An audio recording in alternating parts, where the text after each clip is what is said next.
Hey guys, it's Mitch. How's it going?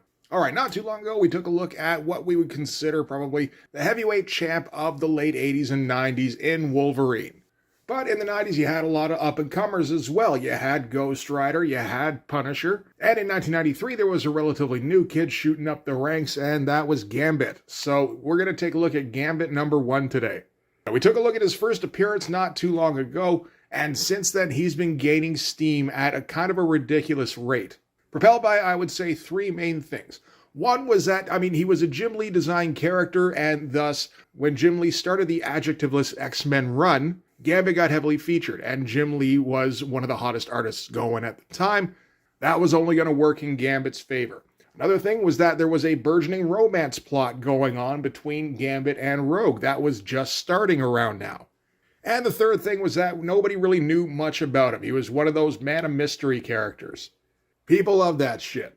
That was one of the main drivers behind Wolverine's popularity. No reason it couldn't work with Gambit too, and it absolutely did. Particularly when they tied him in with the whole Bishop thing, where he was from a future where the X-Men had been assassinated by one of their own, and there was hints that it might have been Gambit. And since he was a relatively new character, it was like, well, sure, it could absolutely be that guy. So all sorts of intrigue. The other big factor, of course, was that right around this time was when the X-Men cartoon was coming out, in which Gambit was heavily featured.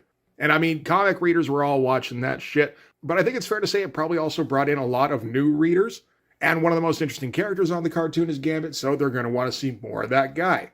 So in 1993, Marvel decided to pull the trigger on a limited series for Gambit. This was one of a number of high-profile miniseries that got released around this time, with stuff like Deadpool, The Circle Chase, and the Sabretooth miniseries also coming out. And they all had kind of a similar treatment. So if we take a look at the cover here, this is, it's got at least 3 different gimmicks going on in this cover. We got the cardstock cover, we've got all the chromium on the giant logo, and in addition to that, it's also embossed. Just going all out on this one, giving it the Shadowhawk treatment. And it's 1993, all the image guys have left, so, we don't really have any big name artists we can use on these kind of things anymore. We got to leverage what we can to try and make the Gambit miniseries a hit, and I would have to say they were successful. Orders on this kind of hit the norm for a high-end number 1 in 1993, clocking in somewhere near 700,000 copies sold. It's crazy days, man. People hadn't quite caught on just yet that just because an issue 1 comes out and it's got a super shiny cover doesn't mean it's actually going to be worth any money. As of for instance, you can get this on mycomicshop.com right now for $4 American, which is not too far off of the cover price of $2.50. But talking about the cover, it's a nice looking cover regardless. It's a fun pose of Gambit here. This is a treatment, like I said, they would reuse a few times, with a gigantic logo in the background here, and some very excited text saying, "At last, the Cajun X-Man in his own limited series."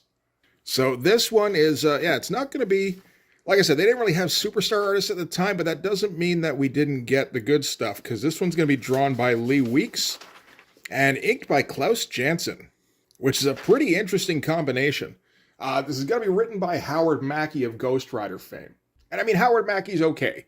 He's not fantastic or anything, and I'm not 100% for sure that he knows what to do with these mutant characters exactly. It feels like if he can't stick a character in the dirtiest part of early 90s New York, then Howard Mackie doesn't entirely know what they're for.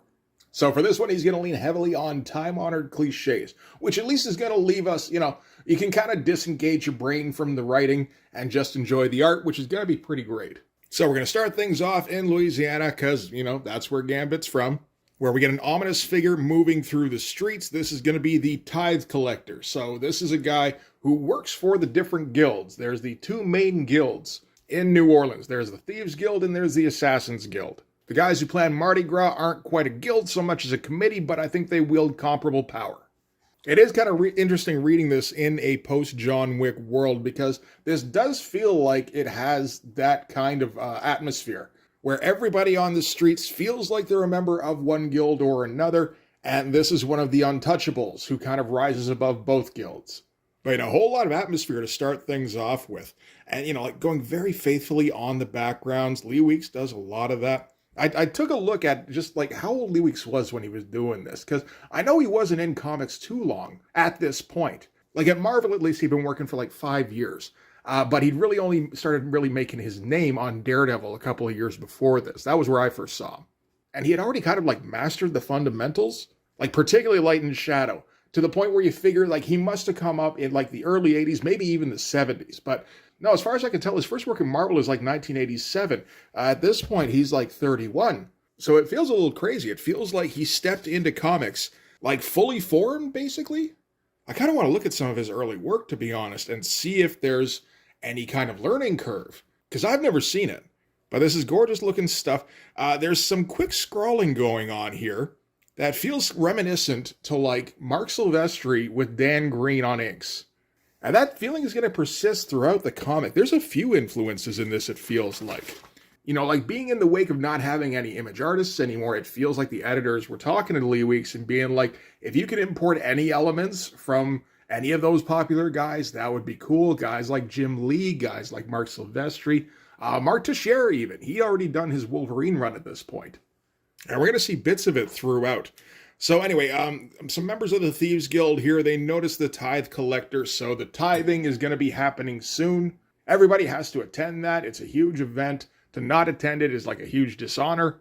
You know, we're not going to learn exactly what the tithing is, not at this point. That's probably more of an issue 2 or 3 kind of thing. But it doesn't matter for these two guys who work for the Thieves Guild, because, I mean, they're going to try and warn people about the tithe collector coming, and all of a sudden they get cut down by a member of the Assassins Guild, who we're not going to see very clearly. I will say this bit at the beginning isn't super clear. Interesting attempt here, though, because, like, if you try looking at this without the word balloons, it actually makes it a little bit more clear. I feel like the writing didn't help too much here. But, you know, the tithe collector's walking through. The two thieves are, you know, like having a discussion between each other. Meanwhile, nearby, somebody leaps down from a building, lands right behind them here, framing them nicely, by the way, even though he's all in silhouette. I feel like you got to look for that one a little bit, but once you see it, it's like, oh, that's kind of nice. And then they quickly get taken out. It looks like they got grabbed by the back of the neck and probably got their necks cracked. A little bit of blood flying, although it's, you know, not colored like blood, so maybe it's more like dirt. And anyway, we get our shadowy figure here at the end saying, quick and clean, maggots of the street. It is the way of the Assassins Guild. The peace is off. Time for all the thief families to die, and the gift of the tithe collector will be ours. So I don't think this is something we would know much about going into this, although it would have been mentioned at least a little bit back when Jim Lee was still drawing X-Men, during the crossover between X-Men and Ghost Rider. They were down in Louisiana. We found out Gambit had a wife and that it had been an arranged marriage, I think, between the Thieves Guild and the Assassins Guild. They didn't necessarily like each other all that much, but it kept the peace between the two guilds. And now it seems as though somebody is trying to break that peace. So that's enough for an intro. From there, we're going to cut to the X-Mansion, the Danger Room specifically, where Gambit and Rogue are getting a workout in. And Lee Weeks is going to try and draw some image-style pages. Like, this is an image-style splash. You know, kind of a Jim Lee pose. Getting all the shines and reflections in the metal, in the legs here. Twisting up the body. Getting those look kind of like Jim Lee and Scott Williamson energy signatures around the cards and everything. Like, if you know Lee Weeks, you know he's got a pretty restrained style, where the figures usually stay pretty naturalistic. He's excellent with light and shadow. He's very good with expressions. He's very good with figure movement. And he doesn't usually get too stylized. But looking at this is interesting, because like this feels a little bit like he's got a little bit of a chameleon element to him. Because he's not having too much difficulty importing some of these like small aspects from other artists here. And also the inking on this looks pretty slick for Klaus. You know, that first page, I could see being a Klaus page, particularly with the splatter here. And, you know, some kind of scribbly marks for the fog and everything. Quick hatching on the shadows here. You know, that feels like Klaus is trying to keep it clean, but at the same time, it's like, yeah, but you hired Klaus Janson. I'm going to give you Klaus Janson. Stuff like this, though, feels a lot more stylish. Like he is, you know, I don't think he's going to go for Scott Williams type lines or anything. But he understands this is meant to be like a slick production. So let's do what we can to keep it slick. Rogue gets caught by some tentacles. Gambit gets her out of it with some explodey stuff, which seems to set his hair on edge. We're going to see a lot of that in this comic. You know, Lee Weeks draws hair pretty well. He's decided Gambit has a lifetime supply of volumizer.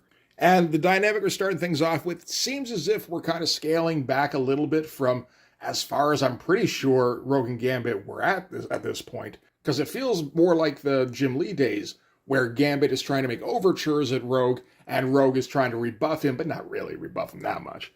I guess this feels more like a keep your mind on your work kind of thing. And we get all the ads in the world for Dragon Strike. Like, this is... How many pages is this anyway? We got 6 straight pages of Dragon Strike ads. How much money did they shell out for that shit? Like, they must have been convinced, like, okay, we need that comic geek crowd. That's what's going to make or break our Dungeons & Dragons ripoff game. All right, so anyway, back to it. Quick A-side to outside the grounds of Xavier Mansion where somebody is sneaking up and they're going to try and infiltrate. And from there we cut back to the control room of the Danger Room where Storm and Wolverine are overseeing things. And, providing us with a little bit of commentary. I was watching a little bit of the cartoonist kayfabe video for this issue before I did this. I'm going to try not to repeat too much from that, but the fact that Wolverine and Storm are in full costume as they're just kind of hanging out and chatting, like they don't have anything to do with this particular exercise. Like, once you see it, you can't unsee it, and it does seem pretty silly. Definitely has a Mark Silvestri feel around these figures here. The faces, everything, really. Pretty good on the background tech, too. I mean, you figure Lee Weeks is, again, more of a grounded artist. I wouldn't necessarily expect him to know what to do with background tech, but he pulls that off fine. That looks pretty great. But Wolverine and Storm are talking about how they're pushing the intensity on the program, like higher than usual. I guess because of the way the relationship between Rogue and Gambit is growing, and they want to make sure that they can still operate, effectively in a team. Wouldn't exactly be the first time you had a couple in the X-Men or anything, but, whatever. The Gambit and Rogue romance, that's kind of the hottest thing going in X-Men at the time. So might as well make it a central pillar of this miniseries. Again, outside the grounds, that dude is infiltrating all the defense systems, which are apparently, very involved. I guess, with a place that has something like the Danger Room in it, it should have very high-tech defenses, but I feel like you don't see that a whole lot in X-Men. Usually their defense system is they have mutants. But no, apparently they got all sorts of laser tripwires and shit. So our ninja has no difficulty getting in. Again, great-looking figure movement. And we're going to see a lot of this, where there's a single image with no panel border, no background. I really noticed it in this issue. I don't know if I've noticed it with Lee Weeks before. So I don't know if this is him trying to approximate image pages, without really wrecking the pacing by trying to go for anchor images all over the place. But he seems to have decided this is the way for this comic. I mean, you can see it a couple of times just on this spread. Back in the Danger Room, Gambit and Rogue are still battling robots and shit. This feels like a direct homage to another panel by Jim Lee in Uncanny X-Men, I want to say 276. You know what? I didn't check that shit beforehand, but I nailed it. That shot right there, where Gambit grabbed a handful of rocks and hypercharged them, tossed them, looks almost exactly the same, opposite angle, but with the 3 streaks and everything, yeah, they're definitely going for trying to emulate, your favorite artists. That one's just a fun panel as Rogue punches apart a bunch of robots. It's great looking shit. Gambit dodges out of the way of a bunch of missiles. Again, fun leaping pose. We get a few of those throughout this. That's kind of Gambit's deal. But he gets a little bit too cocky and they loop around behind him. We get a close-up on Rogue here that, again, feels very much like he's going for Jim Lee. Like, I'm pretty sure if Lee Weeks is drawing this panel on his own, he gives her, human-sized eyes, as opposed to big, googly anime-type eyes. Not to mention all the hair swooping down in front and everything. That's a Jim Lee thing as well. Doesn't usually do it with Gambit, so Lee Weeks is kind of taking matters into his own hand, letting that hair get out of control, and I'm here for it. In the control room, Storm is trying to get the program to shut down because, she doesn't want the missiles to hit Gambit that much. And Logan's like, no, let them hit him. I want to see him fry. Well, it's more like I want to see what he does. But, if what he does is die, then Logan kind of ends up looking kind of stupid, doesn't he? But Rogue swoops in, knocks him out of the way just as the explosions are going up. That looks pretty great. Again, there would have been no panel border, no background here. But the colorist went and changed the color. I think that would have looked fine as white. And at the end of it, Gambit ends up on top of Rogue. She's all right with that. But Gambit's got to go because he hears something off in the distance. Or something. There's some kind of indication that he knows there's an infiltrator on the X grounds before anybody else does. And Rogue is not happy because she was in the mood and her man ran out, leaving her with the blue balls. Or, whatever the female equivalent is. I'm not going to speculate on that. I'll leave that up to you guys. Meanwhile, that dude is still creeping through the halls. We find out he's got a giant walrus mustache. And Gambit sneaks up on him, sticks a charged card right under his neck like he's going to cut his throat or something. I don't think it matters how much you charge the card. I don't think the card can do that. But I guess it makes for a cool visual. And what else makes for a cool visual? All this shadow. That looks fantastic. Great looking shapes. This is the kind of stuff I remember seeing from Lee Weeks on Daredevil. But when the intruder pipes up, Gambit recognizes him. This is apparently his brother, although we don't find that out for a while. So we get a big hug between the two. All the other X-Men join in. We get a close-up on Rogue's ass. That looks all right. And the intruder, of course, is a member of the Thieves Guild. And he's come, of course, to advise Gambit that the tithing is going on because the peace has been broken between the Assassins Guild and the Thieves Guild. He needs to come home and fucking do something about it. X-Men want to help out. Gambit's like, no, I gotta handle this myself because it's my miniseries.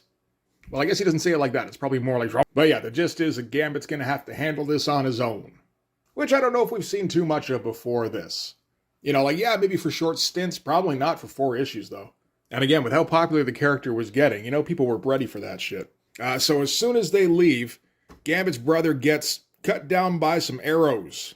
And he dies in Gambit's arms, going, I always loved you, bro. And again, we get a couple more of those no panel border, no background kind of panels. Just for some emphasis. Get our close-up on Wolverine here again as he offers to help Gambit track down the assassins. Gambit, of course, is like, no, I'm a mysterious loner. Leave me alone. Rogue tries to fly after him. Wolverine restrains her, going, I get it, I'm a mysterious loner too. But, you know, again, it kind of looks like a cross between Mark Silvestri and Mark Teixeira.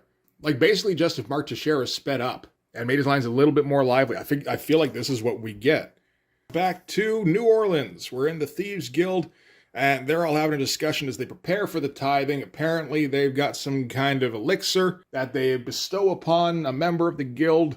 I don't know how often. And the leader here seems to be proposing that they give it to Gambit this year. The rest of the guild isn't convinced. They're like, but no, he's so young and brash.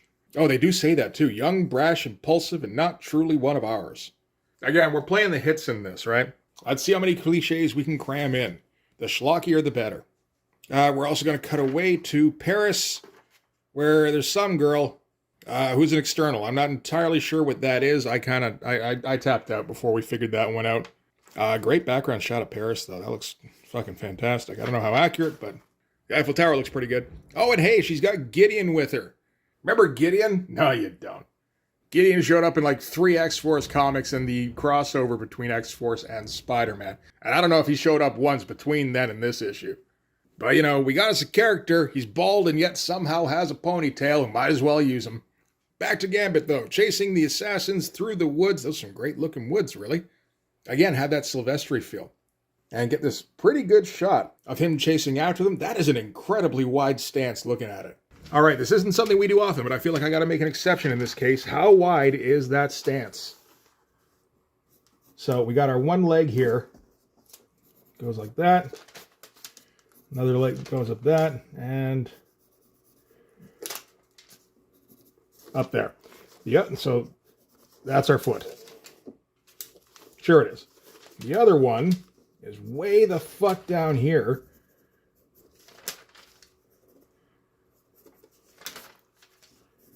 So, like that. That's about right. Yeah, around there. If we extrapolate, I think his other leg is like this, which means his ass is, man, I don't know. It kind of works, but that's some heavy-duty man-spreading. Also, great-looking trench coat there fluttering out. Usual technique, just, you know, kind of do a squiggle for the outline and then just connect everything, kind of converging on a central point. Find some thick lines here in the middle. Looks fantastic. He does get kind of close, so the assassins turn back and take a shot. Particularly this grifter-looking guy. Like grifter as drawn by Mark Silvestri, it feels like. Gambit responds by hucking stuff back that has all sorts of power stuff in it. So that blows up directly behind him. Nice looking explosion here. So you just get this feeling that, you know, Gambit's going to be the relentless Jean-Claude Van Damme character, essentially. Like, this is, you know, hard target. And he tracks him to a building here where they've got a thick steel door blocking it that's all locked up. But naturally, he's in the Thieves Guild, so he's going to pick it. But he's also a cheater, so he charges the lockpick and blows up the lock. So it's like, I don't know if that really counts as, like, stealthy. And then he opens the door and we get that fucking hair. Look at that shit. That is glorious. It's gotta be the hair, Cotton. It's beautiful, feathered, and lethal. You just don't see it nowadays. Back at the X-Mansion, Logan and Rogue are having a chat. Rogue doesn't feel good about letting Remy go off on his own. Says straight up here, I love him. Again, don't know if that had been said before this. And Wolverine's like, well, yeah, everybody kind of knows you guys aren't subtle. But he's kind of like a lone wolf, and he's got to go and hunt alone. Kind of a Kubert-looking close-up here. Again, just important several influences in this. So inside, it turns out to be a warehouse, naturally. And this did turn out to be kind of a trap because the Assassin's Guild guys, they've got some backup. Gambit doesn't care, so he just kind of plows right through them, blows them up with the cards, and then swings in with the stick, starts knocking them all over the place. Got a little bit of that unstoppable hero thing, like, what Liefeld would do, which is not necessarily the best way to go, but then again, this is the first issue of his miniseries. This is what people want to see at this time, I think. We've seen Gambit in all sorts of situations, usually team-based situations. We don't get to see Gambit just kick ass on his own, usually. So, again, we're in issue 1. Let's just see that for one issue. You can ratchet up the stakes in issue 2 and 3. Put him in a difficult position or whatever. But for now, at least, just let him be a bit of a steamroller. I haven't read issues 2 and 3 of this miniseries, but I do hope they do that, though. Anyway, the guy who's leading the assassins in this case is some dude named Julian, who Gambit recognizes because he's pretty sure he killed him before. Apparently, this is the brother of his wife. I think Gambit had to duel Julian or something. I think that was gone over during that crossover between the X-Men and Ghost Rider. And that crossover, of course, ended with Gambit's wife dying. Or, seemingly dying anyway. We're going to revisit that in a second. But now they get to have round 2 of their fight, and Gambit is still going to win. Particularly when Julian leaps at him. I guess he's trying to claw him or something. He leaps right on the sword. Almost catches Gambit's hair. It's a little bit difficult to avoid at this point. I like to think by the end of it, it's just becoming like all-encompassing. Like all the gutters, the panel borders are all hair textures. I think that would just be kind of like a logical progression, really. So he gets stabbed, but he doesn't die. Because, he didn't die last time, so I guess he can't die right now. And this is kind of our quick exposition dump as they try to make their escape through a portal. He says, Belladonna, that's Gambit's wife, almost died because of you, but I've kept her alive. We assassins got the power, you thieves got the life. It's time for us to have both, and I'll kill all the thieves to get it. For my sister, for me, for all assassins, stay away from New Orleans, thief, and stay away from my sister or die with the rest of your stinking family. So yeah, the elixir that was mentioned earlier seems to be an elixir of life. And we also found out that, Gambit's wife is potentially still alive. So with the assassins having gone through the portal, that's the end of Gambit's leads for now, other than just, he's got to go to New Orleans if he wants to resolve this. So he's going to head back to the X-Mansion to make preparations and to reassure everybody one more time that, yes, he is still a lone wolf. He's still all mysterious, so naturally he's got to go this solo. Everyone's kind of, trying to horn in on the action, being like, okay, this is a family thing. We get that. But we got kind of a family thing going on here, too. We don't exactly like you going off on your own. And Rogue says he's not going off on his own. I'm going with him. With her gigantic googly eyes and everything. I guess he's still referencing Jim Lee for this, although that doesn't feel exactly like Jim Lee, other than just how big those fucking eyes are. Gambit says no. Rogue's like, what are you going to do? I'm invincible. I got super strength and I can fly. I think I get to call the shots on whether or not I'm going. And Gambit's like, okay, that's fine, I guess. Yeah, sure, you're going. We're probably going to have to talk to my maybe not dead ex-wife, if you're cool with that. And it seems like, yeah, she's okay enough with that. And we end with a great shot of the Tide Collector, kind of one of those standard shots now. We've seen a bunch of this. With the long shot down the alley, black out the sides here, just show the figure in silhouette, and then do clean line backgrounds behind him. Always looks good, but particularly looks good when you got a guy who can work light and shadow like Lee Weeks can. That looks fantastic. And that's the end of Gambit number 1. Oh shit, more Dragon Strike. I didn't even realize that when I saw these ads that this was the same thing. That's 8 fucking pages in this comic. Also, this guy here, that haircut is exactly what Liefeld's been rocking for the last 30 years. He hasn't changed it at all since he started in this Dragon Strike ad. Oh, 7. He got that back cover too. Fuck, man, they must have shelled out for this. Man, they really wanted the comic geek crowd. Anyway, that is it for Gambit number 1. It's not bad. Like I said, the story is a cliche-ridden mess. It's fine, it's just you can see everything coming a mile away. The art is kind of special, really. Like some stuff it feels like Lee Weeks isn't entirely comfortable. Like, that feels a little bit awkward. Maybe tentacles are starting to become a bit more popular with the anime crowd in 1993. I don't think so, though. Or at least not as far as, the Western people would know. So yeah, when he's having to do the Jim Lee stuff every once in a while, it feels like another style kind of intruding almost, because it doesn't quite match up. But then, the rest of the book is so smooth anyway. It's like, okay, it's just kind of a moment of weirdness. And then it quickly passes and you're back into the book. Yeah, fantastic looking art. There's some more Lee Weeks stuff I want to take a look at. I know he did a Tarzan versus Predator miniseries too.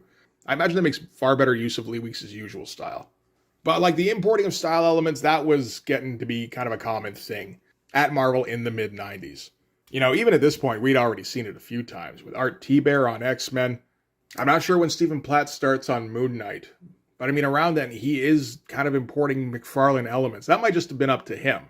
But we also wouldn't be too far off from guys like Fabio Laguna and Roger Cruz and all those guys trying to ape image artist styles.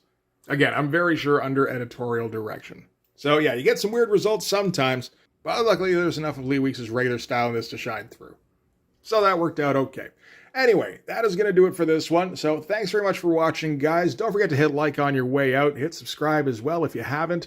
If you're watching on mobile, hit the hype button. That always helps. And follow the link on the screen to my Patreon. If you go subscribe there, that gives you access to everything I do. So all sorts of videos, all sorts of Blood Force comics. You can also follow me on Instagram and DM me there for commissions. But yeah, that's going to do it. Thanks again for watching, guys. I'll see you in the next one. Bye-bye.